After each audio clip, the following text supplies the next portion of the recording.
शांति।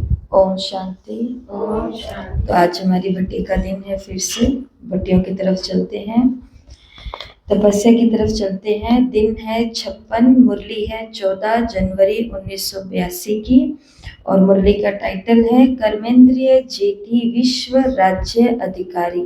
तो मुरली की हेडिंग सुनते हैं हमें मालूम चल जाता है, और हमने रात को पढ़ी भी हुई है कि बाबा ने मुरली के अंदर कहा है कि कैसे अपनी कर्मेंद्रियों पर राजा बनना है, और जो अपनी इंद्रियों के ऊपर शासन करेगा, रूलिंग पावर, कंट्रोलिंग पावर होगी। मुरली में बाबा ने कहा स्टॉप, कहा तो स्टॉप हो जाए, स्टॉप कहने पर स्टॉप भी हो जाए, और स्टार्ट कहने पर स्टार्ट भी हो जाए। ऐसे जिसकी रूलिंग और कंट्रोलिंग पावर होगी वही विश्व के राज्याधिकारी बनेंगे। तो एक बार की बात है कि एक राजा ने नगर के सभी वासियों में एक घोषणा करी, एक बकरे को ला करके, कि जो इस बकरे का पेट भर देगा उसे मैं बहुत बड़ा इनाम दूंगा। तो नगर के सभी लोग लग जाते हैं उसको घास खिलाने में, खाना खिलाने में, खिलाते जा रहे हैं, खिलाते जा रहे हैं, पर उसका पेट तो भर नहीं रहा। फिर घास आगे रख रहे हैं, फिर खिला रहे हैं, तो वो खाता जाता। कुछ दिनों तक वो उसको खिलाते खिलाते खिलाते राजा के सामने लेकर के आए, और राजा को ला करके बोला कि अब इस बकरे का पेट भर चुका है और अब आप इसको खिलाओ। बकरे का पेट भर चुका है, अब ये और नहीं खाएगा, राजा को ऐसे बोला। तो राजा ने फिर मंत्री को बोल करके कहा कि इसके आगे जरा घास तो रखो, और बकरे के अंदर जैसे ही घास रखी तो बकरे ने वो घास को फटाफट से खा लिया। अब वहां पर जो मंत्री था उसने कहा कि मैं इसका पेट भरूंगा, मुझे दे दो ये बकरा, फिर मैं आपके आगे लाऊंगा। तो उस बकरे को लेकर के जाता है, और जब जब बकरा घास खाने के लिए लगता है तो वो उसको डंडा मारता है। फिर बकरा घास खाने लगता है तो फिर वो उसको छड़ी मारता है, बहुत जोर जोर से मारता है, और मारता ही जाता है, मारता ही जाता है। फिर राजा के आगे ला करके बोलता है कि अब आप इसको घास खिलाओ। तो राजा जैसे उसके आगे घास रखता है तो वो डर के मारे साइड में होकर के कहीं बैठ जाता है, वो घास नहीं खाता। क्यों? क्योंकि घास को सामने देखते ही मुंह को आगे ले जाते उसको क्या याद आ जाता है? मार याद आ जाता है, छड़ी याद आ जाती है कि इसको जैसे खाने लगूंगा इतने में मेरी पिटाई हो जाएगी, इसलिए वो खाता नहीं है। पेट भरा हुआ है तो भी खा रहा था, इसलिए वो फिर खाता नहीं है। अब वो राजा कौन है? वो राजा है शिव बाबा, जिसने कहा है कि इस बकरे को तुम पेट भर दो, इसको तुम नियंत्रण में कर लो, मैं तुम्हें बड़ा सारा इनाम दूंगा। वो बकरा कौन है? वो बकरा कौन है? वो बकरा हमारा मन, हमारी इंद्रियां। और वो मंत्री कौन है? मंत्री। मन बकरा है, जो उसको डंडा मार मार के सही कर रहा है वो मैं आत्मा हूँ, मेरा विवेक है, ज्ञान है। और जिस छड़ी से मारा जा रहा है वो छड़ी है श्रीमत की छड़ी। तो जब ये पूरी प्रोसेस से गुजरेंगे तब जाकर के शिव बाबा से क्या मिलेगा? विश्व राज्य अधिकारी का इनाम मिलेगा। तो क्या किया जाए?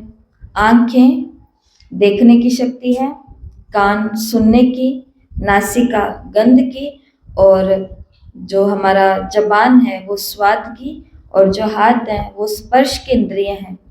इन इंद्रियों के वशीभूत कौन हो गई है? आत्मा हो गई है। स्वामी विवेकानंद ने एक बार विदेश के अंदर ऐसा कहा था कि मन क्या है, तो उन्होंने बताया कि एक बंदर होता है ना, वो पहले से कैसा होता है? स्वभाव से ही चंचल होता है। और उस बंदर को कोई बिच्छू काट जाए तो बंदर पहले से ही चंचल है, उसको कोई बिच्छू काट जाए तो वो और चंचल हो जाएगा, और उछल कूद करेगा। और उस बंदर के अंदर अगर कोई भूत घुस जाए तो वो और ज्यादा करेगा। सेम टू सेम मन का भी हाल कैसा हो रहा है? ऐसा ही हो रहा है। मन का स्वभाव पहले से ही चंचल है, ऊपर से इस मन को कभी डर के, कभी अलबेलेपन के, कभी आलस्य के बिच्छू काट लेते हैं। जैसे आज की मुरली में बाबा ने एक विकार बताया है, और वो है उदास होने का। ज्ञान मार्ग में चलते चलते क्या हो जाते हैं, उदास हो जाते हैं। तो बाबा ने कहा ये जो उदास बनने की लहर है, ये जो उदास बनने के संस्कार हैं, ये तुम्हें क्या बना देंगे आगे, दास और दासी बना देंगे। तो जो यहाँ उदास रहेगा, उदास हम क्यों रहते हैं इंदिरा बहन, उदास कोई भी इंसान क्यों रहता है,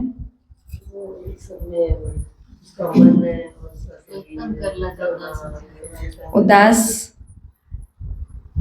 उसका जब नहीं रिश्ते सभी इसके लगे हुए हैं, कुछ नहीं, ये तो तंग आ जाता है। अभी कोई भी जैसे कहना नहीं मानता है या यहाँ बिल्कुल। जैसे कोई बोरिंग हो जाती है, कोई तो फिर उदास हो जाते हैं। अब तो सही बात है, करते करते कोई कमियां निकालता है। ठीक है। तो इसलिए आज की मुरली में बाबा ने क्या कहा है कि हम उदास कब होते हैं, जब हम कोई से तंग हो जाते हैं, जब हम कोई प्रक्रिया से बोर हो जाते हैं, जब हम कई सारे काम हमारे नहीं होते हैं तो हम होते हैं, मतलब व्यक्ति, वस्तु, विधि विधान, इन चीजों के ऊपर जब हम निर्भर हैं और ये चीजें हमारे अनुसार नहीं चल रही हैं तो हम क्या हो जाते हैं, उदास हो जाते हैं। तो बाबा ने कहा ये संस्कार किसके हैं, दास के हैं। तो आपको राजवंश के संस्कार धारण करने हैं, प्रजा के संस्कार धारण करने हैं, दास दासी के संस्कार धारण करने हैं, या साहूकार प्रजा के संस्कार धारण करने हैं। तो राजवंश के, तो राजा बनना है तो राजवंश के संस्कार धारण करने हैं। तो ऐसे मुरली के अंदर बाबा ने शुरुआत करी है सबसे पहले आवाज में आने के लिए, और आवाज को सुनने के लिए कितने साधन अपनाने पड़ते हैं। बाप दादा को भी आवाज में आने के लिए शरीर का साधन अपनाना पड़ता है, लेकिन आवाज से परे जाने के लिए इन साधनों से पार जाना पड़े। साधन इस साकार दुनिया में है। बाप दादा के सूक्ष्म वतन, मूल वतन में साधनों की आवश्यकता नहीं है। एक दूसरे से बोलने के लिए हमें वाणी की आवश्यकता है ना, और एक दूसरे की बात सुनने के लिए भी हमें साधन चाहिए। दूरी है तो फोन चाहिए, कुछ देखना है तो वीडियो चाहिए, ये सभी चीजें। तो बाबा ने कहा ये कहाँ चाहिए, यहाँ चाहिए। तो पहली ड्रिल बाबा ने मुरली के अंदर कराई, अभी अभी आवाज में आए और अभी अभी आवाज से परे चले गए। जब चाहो तब संकल्प में आओ, और जब चाहो तो संकल्पों पर फुल स्टॉप लगा दो। जब चाहो तो विस्तार में आओ, और जब चाहो तो सारे विस्तार को संभालो। स्टार्ट करने की और स्टॉप करने की दोनों शक्तियां समान रूप में हो। तो कौन सी है दो शक्तियां, रूलिंग पावर और कंट्रोलिंग पावर। ये दोनों शक्तियां हमारे अंदर होगी तो स्टार्ट करना और स्टॉप करना बिल्कुल आसान होगा। तो स्टार्ट और स्टॉप क्या क्या चीज को करना है, जो आपको पहले एक भट्टे में बताया था, अभी अभी आवाज में, अभी अभी आवाज से परे, soundless, sound soundless, body bodiless, duty dress home dress, है ना। तो ऐसा, तो अभी अभी कहाँ आए, आवाज में, और अभी अभी कहाँ चले गए, आवाज से परे। तो कोई भी चीज को जैसे स्टार्ट करना आसान है, स्टॉप करना भी उतना ही आसान हो। कोई भी चीज को स्टॉप करना जितना आसान है, स्टार्ट करना भी उतना ही आसान हो। तो इसको बाबा ने कहा विस्तार को समाना, समेटना। तो हे कर्मेंद्रिय, हे कर्मेंद्रियों के राज्याधिकारी, अपनी राज्य सत्ता अनुभव करते हो। तो पहली पहली बात बाबा ने किसकी बोली कि क्या कर्मेंद्रिय जीत बने हैं। तो अपने कर्मेंद्रियों पर हमें क्या बनना है, और ये आसान काम है या मुश्किल काम है, ये बहुत मुश्किल काम है। मतलब बूढ़े भी अगर हो जाएंगे तो भी हमारे कानों के ऊपर हम जीत प्राप्त कर रहे हैं, मतलब ये रस कनरस की तरफ नहीं जाए, इसकी कोई गारंटी है, कोई गारंटी नहीं है। आंखें उन दृश्यों की तरफ ना जाए, गारंटी है, कोई गारंटी नहीं है। कभी भी कुछ भी हो सकता है इन कर्मेंद्रियों के साथ में। तो पहली चीज बाबा ने क्या बोली है कि कर्मेंद्रिय जीत बनना। अब कर्मेंद्रिय जीत बनने में दो चीजें हमारी मदद करेगी, अब ध्यान से सुनना इस बात को। पहली चीज है वो है विजन बनाना, दृश्य निर्माण करना, और दूसरी चीज होती है वो होती है अफर्मेशन, जिसको बाबा बोलते हैं स्वमान का अभ्यास करना। तो जैसे कि मानो हमें वो काम करने से डर बहुत लगता है, कोई सेवा है मान लो कि मुझे वहां उनके साथ जाकर के सेवा करने में डर लगता है, मुझे वहां उस जगह जाकर के सेवा करने में डर लगता है, या मुझे ये वाली सेवा करने में डर लगता है। अब डर क्या है? डर क्या है? डर डर डर क्या है? विकार है, मतलब मन का एक भावना है, मन का एक इमोशन है। और हमें कर्मेंद्र जित बनने के अंदर ये मन, बुद्धि और संस्कार ये भी आती है, सूक्ष्म इंद्रियां। तो अब इस डर के ऊपर जीत प्राप्त करनी है तो दो चीजें करनी पड़ेगी। एक तो शांति से बाबा के आगे साइलेंस में, एकांत में बैठ करके विजन बनाओ। कौन सा विजन बनाएंगे? कि मैं उन लोगों के बीच में उस जगह वो वाली सेवा कर रही हूँ, या ये सेवा जो मैंने आज तक कभी की नहीं वो खुद को करते हुए देखना, इसको बोलते हैं दृश्य निर्माण करना, विजन बनाना। और दूसरा उसके लिए स्वमान का अभ्यास करना, जैसे मैं निर्भय आत्मा हूँ, मैं निर्भय आत्मा हूँ, मैं ये कर सकती हूँ, मैंने ये कल्प किया है, मैं निर्भय आत्मा हूँ, मैं ये कर सकती हूँ। तो इससे क्या होगा, जब जैसे वो सेवा करने की बारी आएगी, वहां जाने की बारी आएगी, तो वहां पहुंच करके वो काम बहुत आसानी से कर लेंगे। तो इस विधि से हम क्या प्राप्त कर सकते हैं? सिद्धि प्राप्त कर सकते हैं, कर्मेंद्रिय जीत बन सकते हैं। एक होता है निडर होना और एक होता है अभय होना। दोनों में क्या अंतर है? निडर का मतलब भी है जिसको डर नहीं लगता, अभय का मतलब भी है जिसको डर नहीं लगता। दोनों में क्या अंतर है? निडर और अभय।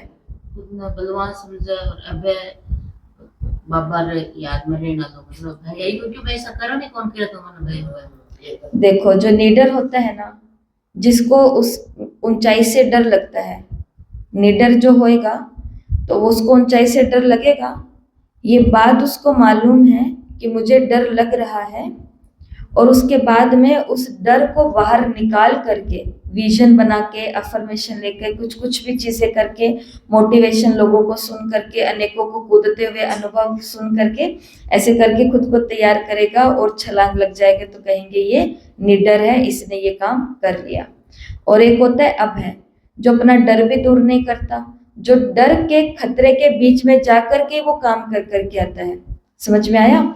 जो डर को खत्म करने की कभी मेहनत नहीं करता, जिसको पता है कि डर कहाँ तक कि मैं खत्म करूंगा, या ये रिस्क कहाँ तक मैं खत्म करूंगा, वो वेट नहीं करता कि पहले मैं कुछ सुनूं, करूं, डर को हटाऊं, निकालूं, फिर मैं ये काम करूं। नहीं, उसको पता है कि माहौल बहुत रिस्की है, उसे पता है कि यहाँ पर खतरा बहुत है, लेकिन जो मुझे ड्यूटी मिली है वो ड्यूटी मुझे जा करके करनी है, तो उसको बोलते हैं अभय।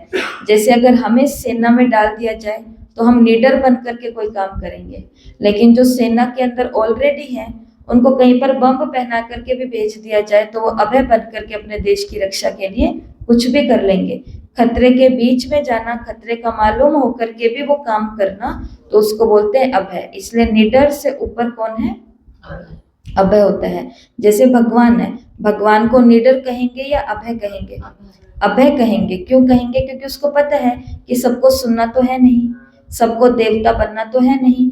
मैं जा रहा हूँ बच्चों के पास, अब कई हैं मेरे सौतेले निकलेंगे, कई मेरे कपूत निकलेंगे, कई डिसर्विस होंगी, बहुत कुछ होगा, लेकिन फिर भी वो आता है, अपना काम करता है और चला जाता है। इसे बोलते हैं अभय।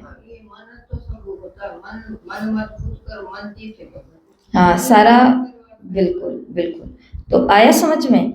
ऐसे ही अपना जो भी विकार है, जो भी कमी है, उस कमी को आगे लेकर के आओ, और उस कमी के लिए कौन सा स्वमान है वो रखो, और उसके लिए वो वाला दृश्य बनाओ, और फिर ये काम करो। जैसे कि यहाँ पर है 7 स्टेप यहाँ बताए गए हैं कर्मेंद्रिय जीत बनने के।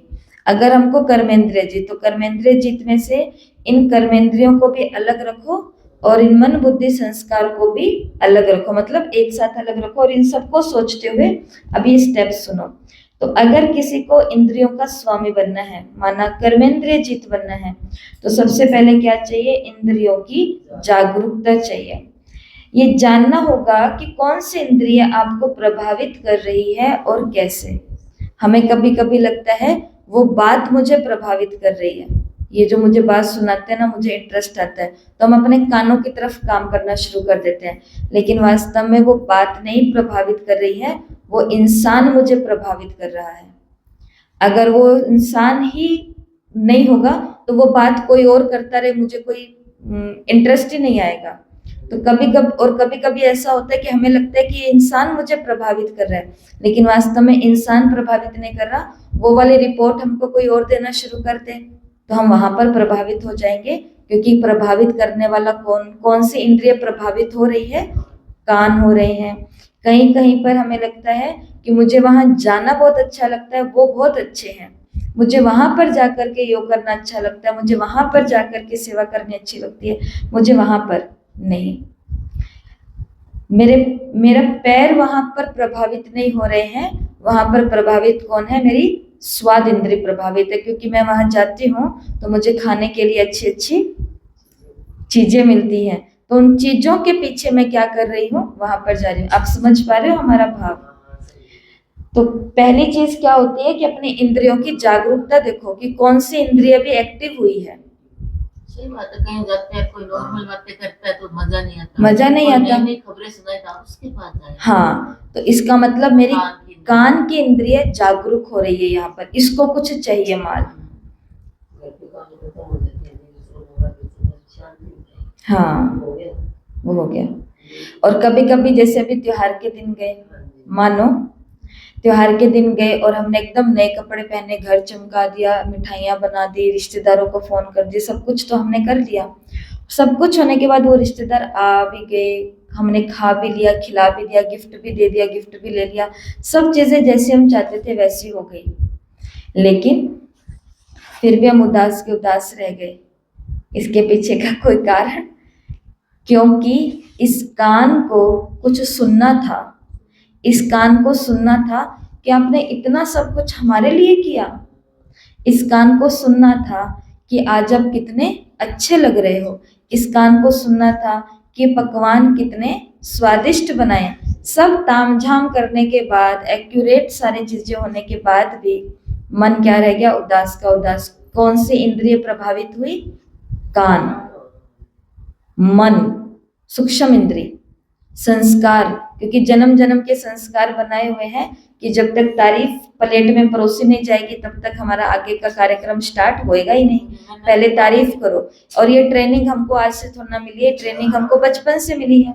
वो बच्चा कहता है मैं कुछ नहीं काम करता, मम्मी कहते ना मेरा शानो टापर है नहीं, काम कर सी नहीं, ऐसे बोलते। मेरा अच्छा बच्चा है ना, काम करेगा ना, उसको तारीफ सुना दी, अब वो काम क्यों नहीं करेगा? वो रॉकेट से भी तेज उड़ करके काम करेगा। अब ये बच्चा क्या कभी बड़ा नहीं होगा? ये बच्चा बड़ा होगा, दोस्तों के बीच जाएगा, दोस्त कहेंगे ये नहीं करना भाई, अपने को ये करना है, ये नहीं करना, अपने को ये करना है, उसको नहीं पल्ले पड़ेगी बात। लेकिन जब उसको कहेंगे देख जब तो हमारे साथ होता है हमको पढ़ाई में बहुत मजा आता है, तो हमारे सभी क्वेश्चन को सॉल्व कर देता है, उसने जैसी तारीफ सुनी है वो उनको बिठा करके टीचर बन करके सब कुछ पढ़ा देगा। ये बच्चा थोड़ा और बड़ा होगा, यहाँ तक तो कोई प्रॉब्लम नहीं हुई। जब ये बच्चा और बड़ा हो जाएगा और रिश्ते के अंदर जाएगा, रिश्ता कौन सा? जिम्मेवारी वाला रिश्ता। अब वहां पर अपने दूसरे पार्टनर से ये सारा दिन कौन सा कटोरा लेकर के उम्मीद करता रहेगा? तारीफ, तारीफ, एप्रिसिएशन, तारीफ, महिमा, एप्रिसिएशन। और वो नहीं मिलेगी। बाबा ने कहा यहाँ पर तो तुम संतुष्ट देवियां नहीं बन सकती हो, बनना तो चाहिए। और फिर आंच कहाँ पर आ जाएगी? सब जगह पर आ जाएगी। आई समझ में? और ये अगर बुढ़ापे तक चलता गया तो माचे के ऊपर पड़े हुए होंगे, लेकिन राम राम नहीं बोला जाएगा। और उस समय भी क्योंकि कान को सुनने की आदत पड़ी है कि माँ आप हमारे लिए इतना बड़ा घर छोड़ करके जा रहे हो। जब तक ये माँ सुनेगी नहीं, जब तक ये बापूजी सुनेंगे नहीं, तब तक वो कागज पे साइन होंगे नहीं। लेकिन ये ट्रेनिंग कहाँ से मिली? या फिर माँ के गर्भ से ही, क्योंकि गर्भ में ही थी तो भी माँ भी ये उम्मीद कर रही होगी कुछ कुछ।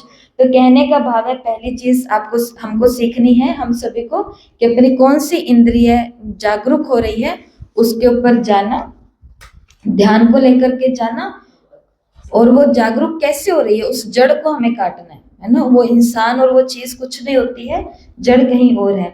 दूसरा स्टेप है प्रतिक्रिया करने से पहले रुकना, मतलब किसी भी क्रिया या प्रतिक्रिया के पहले ठहरना और सोचना। जैसे अपन को गुस्सा कितनी तेज आता है, अब गुस्सा क्या है, एक इमोशन है, एक भावना है मन की, लेकिन वो एकदम तेज आता है। तो उसके लिए दुनिया में बहुत सारे कारण निवारण दिए हुए हैं, जैसे ठंडा पानी पी लो, उल्टी गिनती पढ़ना शुरू कर लो।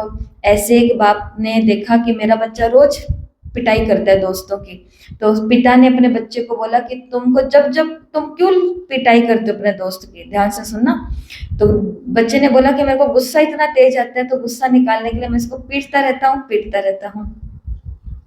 तो पिताजी ने कहा कि नहीं, ऐसा नहीं करना, जब जब तुम्हें गुस्सा आए ना तो तुम उल्टी गिनती पढ़ना शुरू कर देना, 100, 99, 98, 97, 96, उल्टी गिनती गिनती पढ़ना शुरू कर देना। वो बच्चा कहता है ठीक है। अगले दिन पिता ऑफिस से आता है तो देखता है इसका बच्चा दूसरे बच्चे के ऊपर चढ़ करके बैठा है। तो पिता बोलता है कि ये क्या हुआ, तुम्हें कहा था ना, और बच्चा क्या कर रहा है, उल्टी गिनती बोल रहा है। पिता ने कहा कि ये क्या कर रहे हो, वो कहता है कि आपने कहा था ना गुस्सा आए तो उल्टी गिनती पढ़नी है, और मतलब तुम्हें हाथ हाथ उसको नहीं मारना है, थोड़ी देर पहले रुक जाना है, उल्टी गिनती बोलनी है तुमको। तो कहते कि मैं रुक तो गया, कहीं ये मेरे हाथ से भाग ना जाए, तो इसके ऊपर बैठ के ही मैं तो इसे कहते हैं किसी भी क्रिया या प्रतिक्रिया के पहले ठहरना और सोचना। मतलब कहने का भाव है जब हमें गुस्सा आ रहा है, जब हमें मतलब कोई आवेश आ रहा है, जब बस मेरा मन नहीं कर रहा कि 2 बातें इनको सुनाई दूं कि इन्होंने क्या क्या किया है, इन्होंने कितना मेरे को तंग किया, तब जाकर के मैं आज इनको ऐसा टॉर्चर दे रही हूँ या ये कर रही हूँ। तो अगर हमको कर्मेंद्रिय जित बनना है ना, थोड़े दिन ही बस अपने इंद्रियों को हमें आदत डलवानी पड़ेगी कि थोड़ा सा रुक जा, थोड़ी देर बाद ये काम कर लेना। और एक बारी अगर पॉज लग गया तो धीरे धीरे हमारे संस्कार बन जाएंगे। जो उदाहरण हम आपको 3 बारी तो क्लास में सुना चुके हैं, और वो उदाहरण यही है कि मन किसका नहीं करता अपना नाम सुन करके अपनी बात जहाँ चल रही है वो बात सुनने का। मन सभी का करता है, हमारा भी किया करता था कि जहाँ पर खुशबू नाम आया तो कान ऐसे जाते थे कि सुन तो लूं क्या बात हो रही है, लेकिन संस्कार नहीं पढ़ने देना, है ना, संस्कार नहीं पढ़ने देना। उसी समय क्या कर लेना, पॉज कर लेना और सोचना। कोई भी प्रतिक्रिया, कान जा रहे थे क्रिया करने के लिए, लेकिन उससे पहले सोचना कि करने से क्या होगा, जो बात जरूरी है वो आपके सामने आकर के खड़ी हो जाएगी। इसलिए कानों को नहीं लेकर के जाना, और नहीं लेकर के जाना का मतलब फिर उनको आदत पड़ जाएगी। जैसे बकरे को आदत पड़ गई ना डंडा खाने की, तो घास को देखते क्या वो घास खाएगा या डंडा याद आएगा, डंडा याद आएगा। इसके लिए संस्कार बनाने, तो उसके लिए अगला है सीमा निर्धारित करनी। मतलब अपने इंद्रियों के लिए एक अनुशासन, एक सीमा निर्धारित करनी, इंद्रियों के लिए सीमाएं तय करना और अनुशासन से उसकी पालना करना। नेक्स्ट है वैराग्य का अभ्यास करना। इंद्रियों द्वारा उत्पन्न जो भी आकर्षण और विकर्षण है उससे स्वयं को अलग रख देना। सीता और राम जी के बारे में आप सभी को, हम सभी को पता है कि वहां पर लंका के अंदर जो हुआ सब कुछ, अग्नि परीक्षा और सब कुछ होने के बाद में जब राम जी और सीता जी अयोध्या पहुंचे, अयोध्या पहुंचते ही अफवाहें फैलने लगी, फैली ना अफवाह, तो अफवाह फैली, और तो राम और सीता ने ये नहीं ढूंढा कि अफवाह फैलाने वाला कौन है, किस किस के थ्रू ये अफवाह आई है, नहीं, सीता माता ने श्री राम जी के पास गए, और राम जी को भी बहुत बुरा लग रहा था कि सीता अग्नि परीक्षा देकर के आई है तो भी इसके बारे में ऐसे अफवाहें मनाई जा रही है, तो सीता माता को भी तो लगा होगा। लेकिन दोनों ने मिलकर के क्या डिसीजन लिया, सीता माता ने बोला कि अब मैं अयोध्या में नहीं रहूंगी, अब चले जाएंगे वन में। तो राम जी तो खुश हो गए, राम जी कहते मुझे तो राजा बनने का वैसे शौक नहीं है, मुझे तो वनवाही जीवन ही पसंद है। तो सीता बोलती है नो, आप नहीं मैं जाऊंगी। उन्होंने बोला आप नहीं मैं जाऊंगी, कारण क्या है, कारण यही है जो चौथा पॉइंट है यहाँ पर, कि जब भी कोई अफवाह फैलती है जड़ तक जाने की कोशिश करोगे तो माथा खराब करके आएंगे हम अपना। क्योंकि एक अफवाह को सुनेंगे और पता करने के लिए निकले कि अफवाह बता कौन रहा है, तो पता चलेगा हमारे बारे में एक नहीं, हमारे बारे में तो 4 अफवाहें फैली हुई है, तो टेंशन और ज्यादा बढ़ जाएगी। तो सबसे अच्छा तरीका होता है जहां जहां जहां पर आपकी अफवाह चल रही है उस स्थान से खुद को गायब कर देना। सबसे अच्छा होता है, सीता माता ने कहा जब मैं ये उसके अंदर शब्द आते हैं कि जब मैं इन्हों को, अयोध्या वालों को दिखूंगी ही नहीं तो ये बात किसकी करेंगे। तो जब दिखूंगी नहीं तो बात किसकी करेंगे। लेकिन बैलेंस रखना, वो अभय निर्भय वाला भी याद रखना। ऐसे नहीं कि हर परिस्थिति से हमको छुप करके कहीं चले जाना है। परिस्थिति नहीं, यहाँ बातें हो रही है अफवाहों की। परिस्थितियों से हमें भाग करके अकेले कहीं पर बैठ नहीं जाना है, उनका तो हमें सामना करना है। लेकिन जहाँ पर अफवाहें हो रही है, बेफिजूली बातें हो रही है, वहां से खुद को क्या कर दो, गायब कर दो। जैसे ही आजकल ये सोशल मीडिया है, तो सोशल मीडिया पर कमेंट करने की सबको छुट्टी होती है। तो जब कमेंट करने की छुट्टी हमने सबको दी है, तो कमेंट करने वाला तो कैसा भी कमेंट करेगा ना। तो वहां पर अगर उन अफवाहों में, उन कमेंट्स में, उनकी प्रतिक्रियाओं में अगर हमने अपनी सीमा का निर्धारण नहीं किया है, या फिर हमने खुद को वैराग्य की तरफ नहीं लेकर के आया है, तो एक एक कमेंट हमको क्या करेगा, खराब करेगा। और आज सोशल मीडिया पर आने वाले कमेंट्स के कारण युवा है वो अपनी जान भी ले रहे हैं कि उन्होंने मेरे को वहां पर बदनाम कर दिया, उन्होंने मेरे को वहां पर बदनाम कर दिया। तो इसलिए सबसे अच्छा है साइलेंस से वो कमेंट्स को पढ़ते जाओ, देखते जाओ और आगे निकलते जाओ। अगर सामने आओगे तो फिर 2 के 10 पाओगे, और इससे अच्छा है गायब। तो इसको बोलते हैं सभी इंद्रियों के कारण जो भी आकर्षण और विकर्षण उत्पन्न हो रहे हैं, उनसे खुद को हमेशा क्या रखना, अलग रखना। जब पता है कि ये इंसान के पास जाने से मेरी कर्मेंद्रियां आकर्षित होती है, तो क्यों हमको उसके पास जाना है, क्यों उनसे बात करनी है, चाहे वो कान की इंद्री है, चाहे वो बोलने की है, चाहे वो आदि आदि। नेक्स्ट है, तो आगे समझ में वैराग्य का क्या करना है, अभ्यास करना है। अर्जुन ने कृष्ण को यही बोला था ना कि ये कैसे होगा। जब उन्होंने बोला कि ये काम महाशत्रु है, तुमको जीत प्राप्त करनी है, तो उन्होंने बोला कैसे। तो अर्जुन ने, कृष्ण ने आगे से क्या बोला, अभ्यास। मुरली क्या गीता में आता है अभ्यास, पूरा वो श्लोक है। 5वां, अगर मुझे इंद्रियों के ऊपर स्वामी बनना है तो उसके लिए मुझे अभ्यास करना पड़ेगा, नियमित योग और संयम से स्वयं को नियंत्रित करने का। मतलब आंतरिक अनुशासन, आंतरिक डिसिप्लिन बनाना पड़ेगा, और ये होगा योग के द्वारा। अगला है सकारात्मक अफर्मेशन, सकारात्मक स्वमान अफर्मेशन। जैसे कि मैं अपनी इंद्रियों का स्वामी हूं, ये कह करके खुद को प्रेरित करना। इंद्रियां चंचल हो रही हैं तो अपने आप को क्या कहना, मैं इन इंद्रियों का स्वामी हूं, मैं इन इंद्रियों का स्वामी। और लास्ट है डेली मेडिटेशन, नियमित रूप से मेडिटेट करना। ध्यान के माध्यम से मन और इंद्रियों को शांति और शक्ति हम दे सकते हैं। हम सीधा ये वाला ही करते हैं ना काम, राजयोग के अंदर हम ये ही करते हैं, ये वाले हम नहीं करते हैं। लेकिन जिसने हमने अनुभव किया कि जो ये भी कर लेता है वो ऑटोमेटिक ये भी कर लेता है, ठहराव अपने आप आता है, किनारे वो अपने आप हो जाते हैं, निर्भय अभय भी वो बन जाते हैं, नियंत्रण भी हो जाता है। और कौन सी कर्मेंद्रिय मुझे चंचल कर रही है उसके प्रति जागरूक भी वो रहते हैं। लेकिन ये सभी जो बाहर के भी हैं, ज्ञान को कम समझते हैं, तो उनके लिए भी ये है। अगर कोई चाहता है, जैसे आज की साकार मुरली में बाइस्कोप तुमको देखना, कौन सी इंद्रिय प्रभावित हो रही है, मन तो हर एक के अंदर है ही है, पर इंद्रिय कौन सी प्रभावित है, स्थूल, और वो है आंखें। क्योंकि उनको देखना है कि अब कौन सा सीन आएगा, अब कौन सा सीन आएगा, अब क्या होगा, अब क्या होगा। डायलॉग से कभी कभी मतलब ही नहीं होता, उसके अंदर वो लड़ रहे हैं, झगड़ रहे हैं, करने दो उनको जो करना है। परंतु सीन अब नेक्स्ट क्या है, अब आगे क्या है, और कौन कौन से सीक्वेंस आएंगे, और क्या होने वाला, क्लाइमेक्स क्या होगा, ये क्या होगा। तो आंखें, तो इन आंखों को क्या करना है, जागरूक करना। और इन आंखों को क्या बोलना है कि मैं इस इंद्रिय की स्वामिनी हूँ, मैं इस इंद्रिय का स्वामी हूँ। तो ऐसी अफर्मेशन आई समझ में। अगर ऐसा हम करेंगे तो जैसा बाबा ने बोला कि आप जब चाहो स्टार्ट कर सकते हो और जब चाहो स्टॉप कर सकते हो, जब चाहे आवाज में आ सकते हो, जब चाहे आवाज से परे जा सकते हो। और 2 शक्तियां यूज करनी, और वो है कंट्रोलिंग पावर और वो है रूलिंग पावर, अनुशासन, शासन करना। तो पहली पौड़ी है कर्मेंद्रिय जीत बनना। हर कर्मेंद्रिय आपके आगे क्या करे, जी हुजूर, जी हाजिर करे, आपको सलाम करे। फिर दूसरी बात बाबा ने कही, पहली हो गई इंद्रियों की, दूसरी है कारोबारियों की, मंत्री उपमंत्री कहीं धोखा तो नहीं देते। तो कौन है मंत्री उपमंत्री? मन बुद्धि संस्कार, ये तो कहीं धोखा नहीं देते हैं। क्योंकि बाबा ने कहा अगर वो आप डिसाइड करो, संस्कार अगर धोखा देंगे तो फिर हम कहाँ पहुंच जाएंगे? दासी पने के संस्कारों में पहुंच जाएंगे, तो फिर दास बनेंगे। फिर मुरली के अंदर बाबा ने साहूकार प्रजा के बारे में बताया कि इनके पास नॉलेज तो सारी होती है लेकिन पावर नहीं होती है। होते हैं ना हम बच्चे बाबा कैसे कि ज्ञान तो सारा का सारा है पर पावर नहीं है उस ज्ञान को धारण करने की। तो ये सत्युग में जाके क्या बनेंगे? साहूकार प्रजा बनेंगे, राजा नहीं बनेंगे।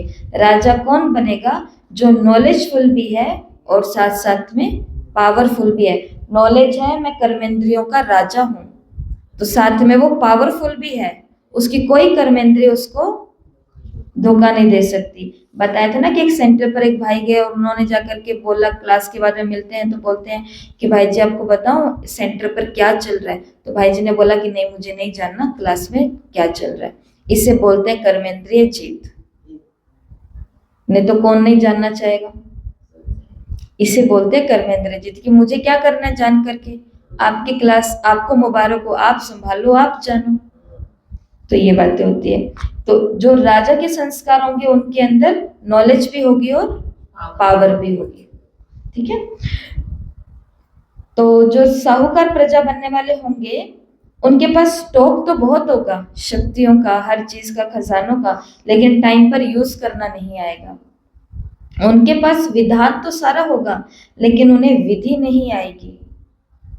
राज्याधिकारी आत्माओं के सदा समीप के साथी तो जरूर होते हैं लेकिन खुद स्वराज्याधिकारी ये नहीं होते हैं। ठीक है। तो ये मुरली रही।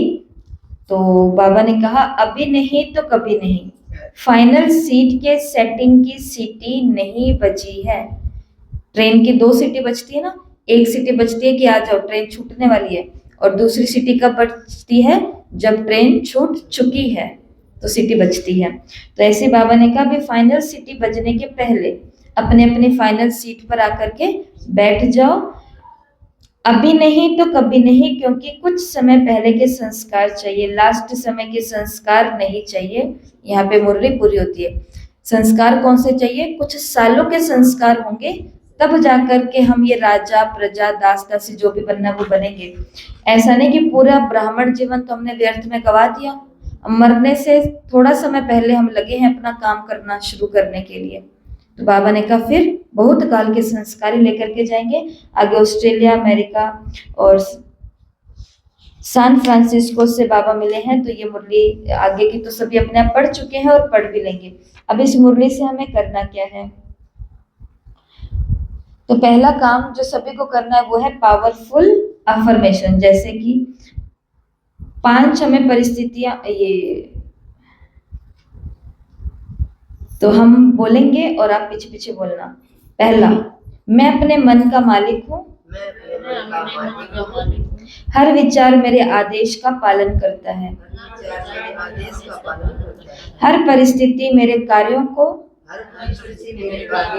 और प्रतिक्रिया पर मेरा पूर्ण नियंत्रण है। मेरी आंतरिक शक्ति मुझे समझदारी और शांति भरे निर्णय लेने में मार्गदर्शन करती है। मैं अपनी इंद्रियों पर शासन करता हूँ, वे सहजता से मेरे उच्च उद्देश्य की सेवा करती है।